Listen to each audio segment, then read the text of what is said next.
గుణం ప్రధానం అవుతుంది. కాబట్టి ఇక్కడ మీరు హాలు పట్టనంతగా కిక్కిరిసిపోయి కూర్చున్నారు. దీన్నే సత్వగుణం అంటారు. ఏదో చెప్తారు వినాలి, ఏదో చెప్తారు వినాలి అంటారు. ఇది సత్వగుణం.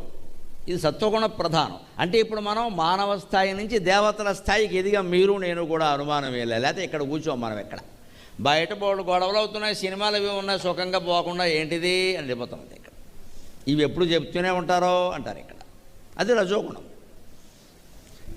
అది లేక ఇది లేక కొంతమంది ఉంటారు మహానుభావులు, వస్తారు, ఇక్కడికి వస్తారు, ఏసీ బాగా తగిలే చోట, కిటికీ ఉన్న చోట, స్తంభం ఉన్న చోట కూర్చుంటారు. కాస్త ఇలా వెనక్కి వారుతారు, నెమ్మదిగా గుర్రు పెడతారు. అదే తమోగుణం అంటే అర్థం. ఇక్కడికి ఎందుకు వచ్చారంటే నిద్రపోవడానికి. దేవాలయాలకు వస్తారు, కూర్చుంటారు, హరికథలు బుర్రకథలు అన్నీ వింటారు. ఓ స్తంభానికి నెమ్మదిగా ఆనుకుంటారు, కాలు జాపేస్తారు. ప్రసాదం పెట్టేటప్పుడు లేపవే అని పడుకుంటారు. అదే తమోగుణం. ఇక్కడ ప్రసాదం కోసం వచ్చారు.